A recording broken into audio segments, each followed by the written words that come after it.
Greetings, everyone, and welcome back to Women Healing Globally and Balanced Cosmic Living. I am Bolanile Patterson, creator of 9 Dimensions of Health and Wellness, where we talk about growth and emotional awareness, self-reflection, and learning how to live a more balanced life from the inside out, right? Authentic, true to yourself type inside out. And today's dimension tip of the day falls under the emotional and physical dimension of wellness. So today I want to talk about this thought that came to me during my walk this morning. You know, I'm an avid walker. I always got to get out and connect to nature. So I realized the question came to me, do we either use movement either to be as regulation, or do we use movement as an avoidant tactic?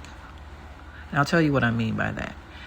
And when I thought about it, I had to really sit with it for a minute, right? Because I told you I'm inner reflective. I got to process stuff.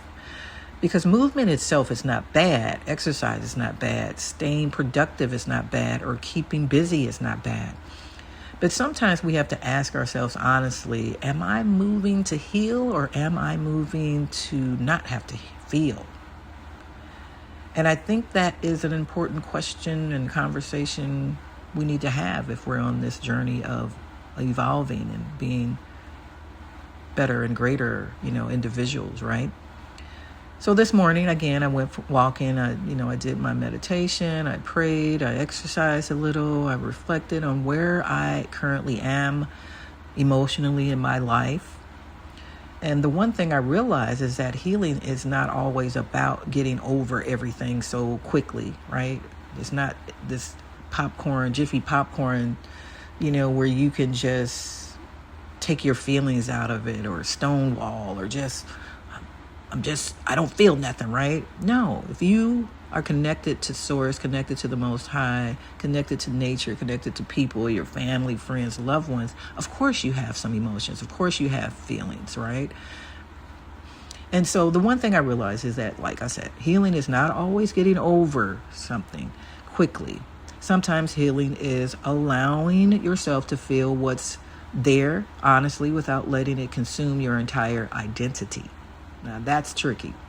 A lot of times after heartbreak, disappointment, betrayal, abandonment, rejection, or emotional pain, people try to immediately replace that feeling with something. They'll replace it with another relationship. They'll replace it with constant movement.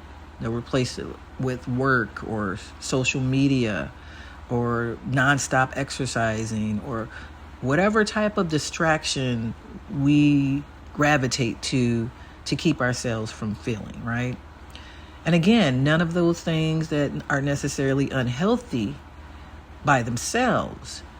But what I pose to you is that when movement becomes a way to suppress emotional truth instead of processing it, that's when imbalance can happen.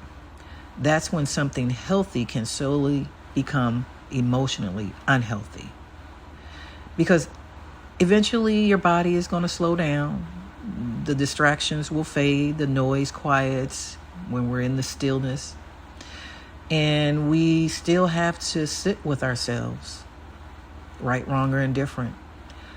I think many people struggle with stillness, and I have struggled with it in times past. I am getting better at it, because there was a time that I could not even sit down for 5 minutes without moving, right? Crazy. Because stillness reveals what movement was often covering up for me. That was a powerful revelation that came to me today. And I also realized something else. Healing is not linear. There are days I wake up feeling extra strong, extra focused, extra motivated, outlined. I'm about the business. And then there's days when memories from the past return, thoughts return, questions return, you get anger returns or sorrow returns, whatever it might be.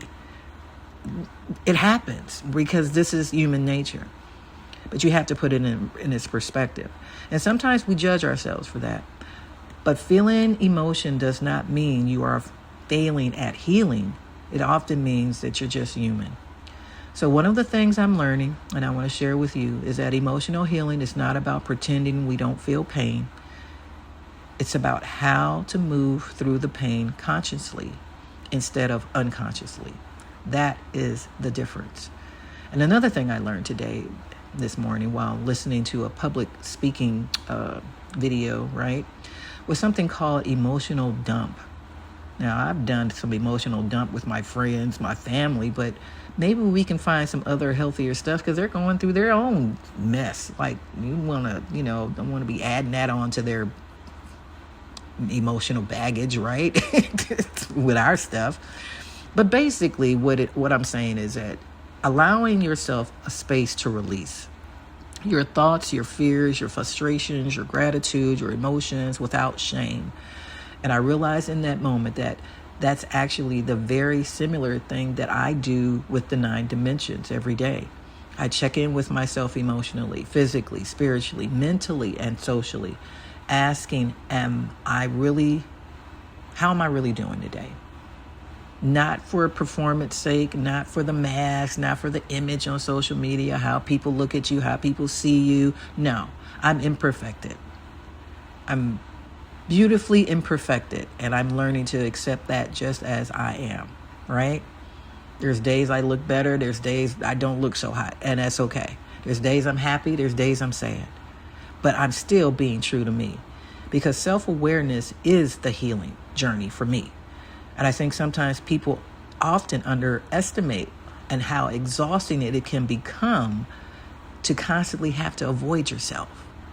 The avoidance eventually creates anxiety in the body, a restlessness, emotional exhaustion, disconnection, and many times we keep searching externally for relief without realizing the healing work starts internally. So let me be clear. Movement can absolutely be a healthy regulation. Walking helped me today. Exercise helped me today. Prayers helped me today. Journaling helped me. Creating content helps me. But the difference is I'm just choosing to use these things to support my healing and my personal growth. Or am I using them to escape accountability and emotional truth? That's the real question I want you to ask yourselves today. And honestly, balance is key.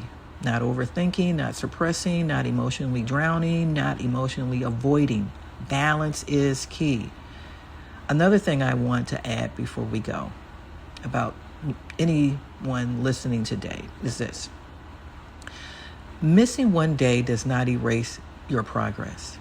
If you're trying to build healthier habits, retrain that muscle, that brain muscle of old toxic habits that no longer serve you, and you're learning to try to retrain that, give yourself some grace, right?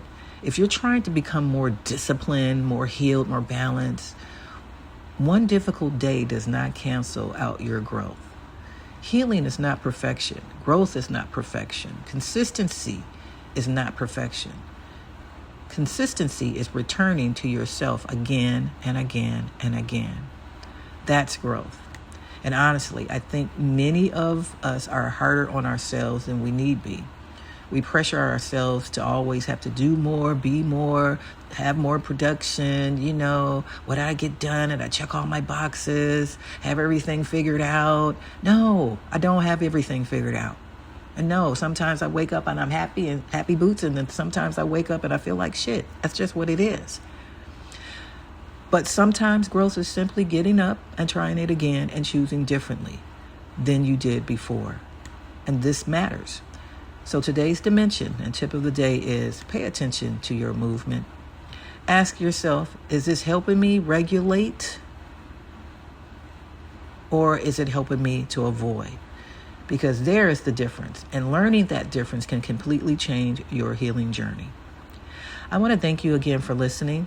This is Bolanile Patterson with Women Healing Globally and Balanced Cosmic Living, reminding you that healing begins with awareness and balance and honesty with yourself. And I'll see you again on the next reflection.